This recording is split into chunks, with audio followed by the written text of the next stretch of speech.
Hey, so we just gonna chat. This is Kitchen Chronicles. I don't know. I don't even know where to start. I feel like this season has been a test of my faith, my trust, perseverance. Yeah, we just gonna start there. Yeah, I don't even know where to start, but I will say that in this past month, I have seen God in a completely different way. And not that I didn't see Him before, because I definitely do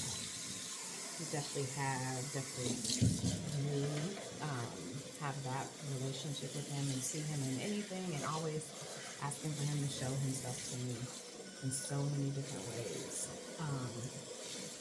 But it's just something different in this season.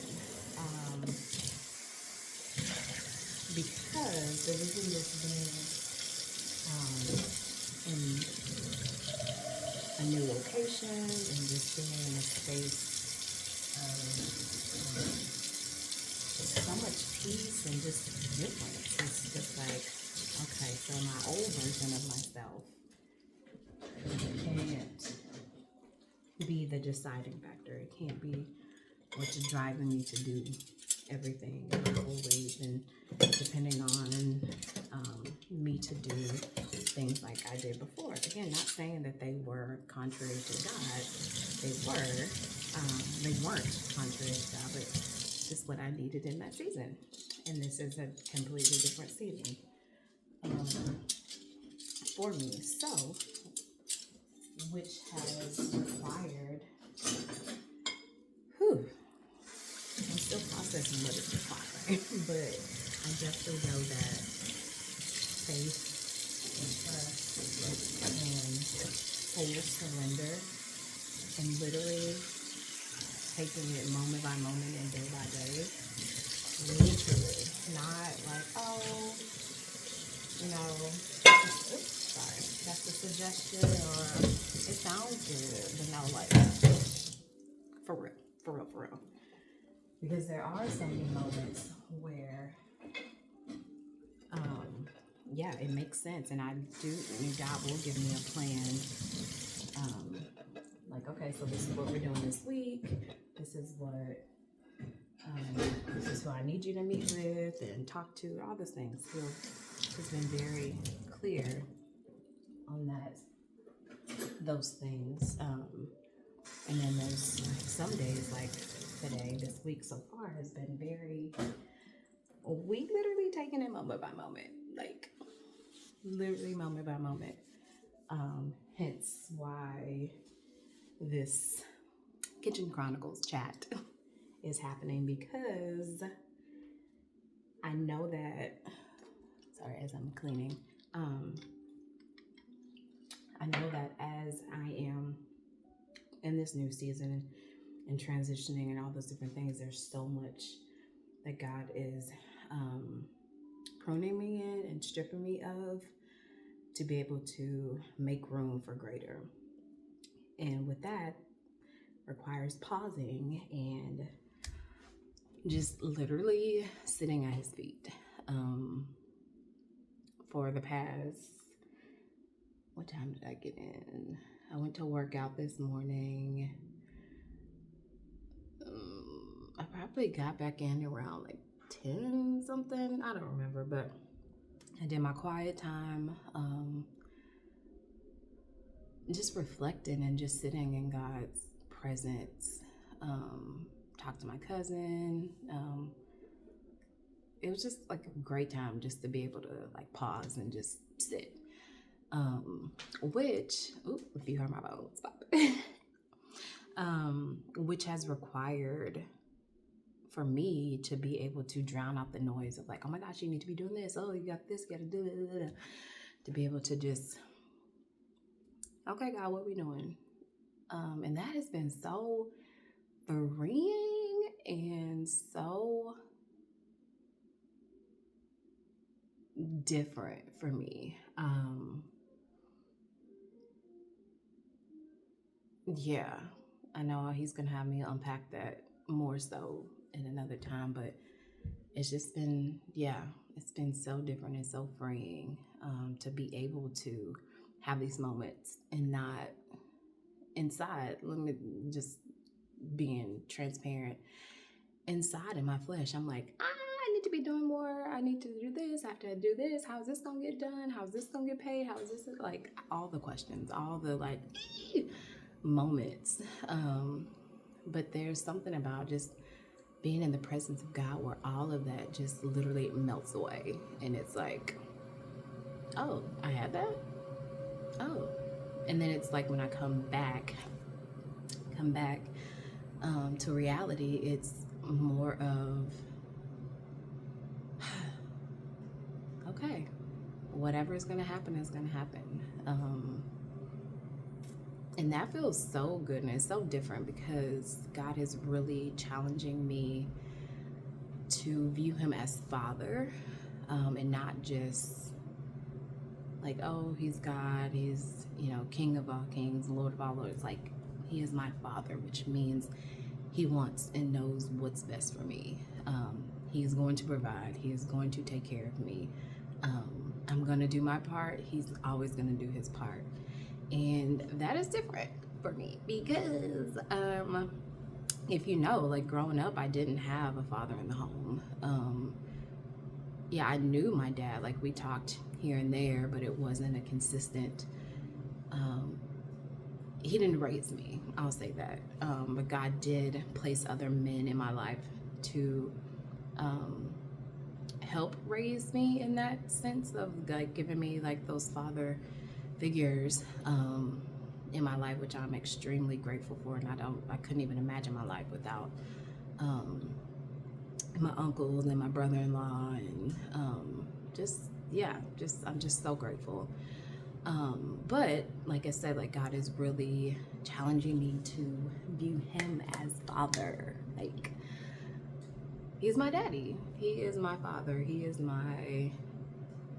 the one that's going to protect me and shield me and discipline me and correct me as well. So being in that it's uncomfortable, and I'm gonna be 100 with y'all. Like, it is very uncomfortable because I am not the type, especially when it comes to men, like taking care of me or all the different things. Like, I'm very independent. I'm like, I'm gonna try to figure it out. I'm gonna do what I need to do. I'm gonna make something happen. And he's also stripping me of that as well, that I don't have to always have it figured out. I don't always have to be doing something to make something happen. That goes with the trust, that goes with anything in my life as I'm still becoming who he's created me to be. These old things gotta, they gotta fall by the wayside. And he's doing that big time. But I'm so grateful too, because I wake up and literally I'm like, who are you? What is, like, girl, who are you?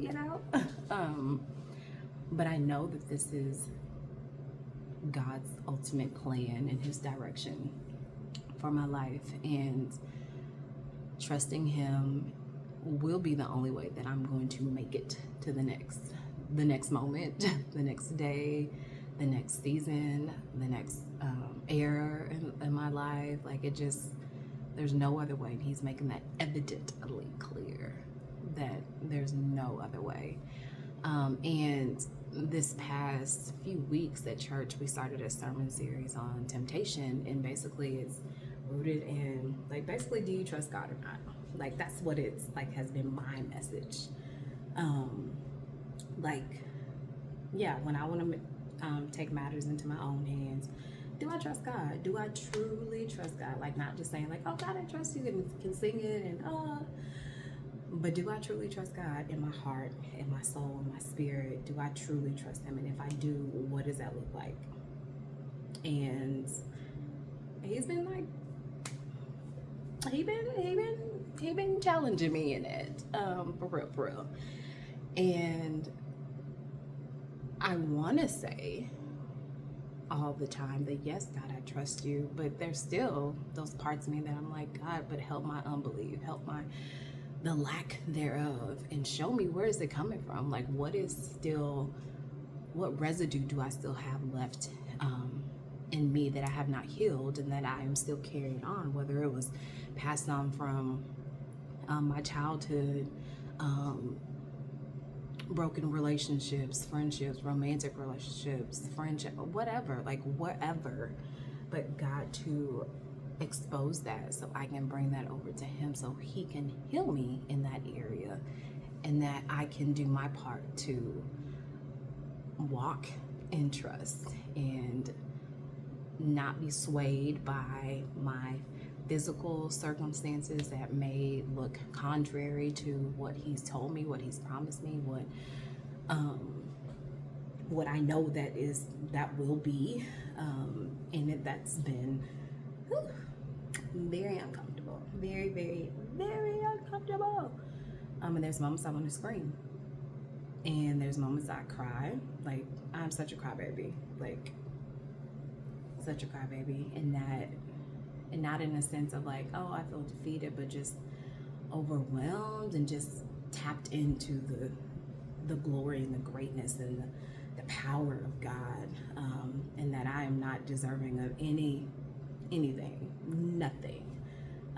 But he sees fit to bless and to show up every time to prove himself that he is trustworthy.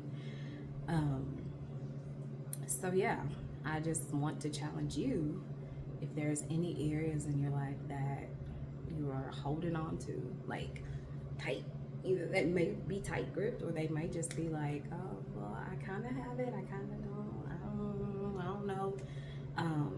But to release that over to him, write them down, write it on a sticky note, pray over it, tear it up, flush it, burn it, whatever, and show that to God and be like, hey, I am surrendering this over to you. I'm bringing this to you. I want to trust you. I'm inviting you into those areas, whether it's broken relationships that you feel there's no coming back from, whether it's family dysfunction where you and your siblings, or your mom or your dad or your niece, your nephew, cousins, anybody that you have something that you feel like there's no coming back from, that you can't trust them, or they broke your trust, or they broke your heart, bring that over to God. Bring it to God, because the more that you hold on to it, the more that I'll take ownership and making an I stand with them. The longer that I hold on to something, whether it's heartache, whether it's this person mistreated me, or I mistreated someone else, or I feel bad, or I have the guilt or the shame, the longer that I hold on to it, the longer that I'm gonna stay contrary and against the will of God, because it's not helping anybody. It's not going to help you. It's not going to help me. It's not going to help that person. It's not going to deepen our relationship with God, and it's not going to deepen us and help us grow spiritually mature. So that's my challenge. Write it down. Ask God to show you those areas. Ask him to invite him into those areas so he can deliver you from that, help you heal from that, so he can use it. Because there's somebody that's on the other side of this screen that needs exactly what's inside of you to come out. They need you to become who God's created you to be. They need you to heal. They need you to let them know and show them and walk this thing out that, hey, I'm a hot mess. But with the hot messness, God is good. And he is faithful. He is trustworthy. He is here. He is present. He is here to love and to heal. So, I hope this encourages you. Welcome to my first Kitchen Chronicles. Yeah, this is very random because I'm still in, yeah, but it's okay because once this message needed to get out, and I'm glad it got out because somebody needed to hear it, and first it was me, so I was the first one that needed to hear it and be reminded of it. So yeah, keep coming back. God is working. He is doing some things, y'all. Like, he's doing some things. So if God has been stirring in your heart to start a YouTube channel, to start a podcast, to start a blog, to start going to church more, connecting to groups and discipleship, whatever he is placing on your heart, do it, because there's, on the other side of obedience, your mind will be blown, like, period. It will be blown, because he wants us to live these lives, not just prosperity and all that everything, but a life of freedom, a life of peace, joy, happiness. He wants to give us all of that, and it will not come in any other way but through him. It's temporary. We try to do it. I try to do it, but with him, nope. And I want everything that my Father has for me. So yeah, so I'm gonna be obedient. So I'm gonna be doing more videos. You'll be seeing me more and hearing me more and using my voice, because I have a story to tell. I have a lot of stories to tell of what God is doing and how he's healing me and using me, and yeah, as I'm walking in freedom. So I love y'all. I'll talk to you later. Bye.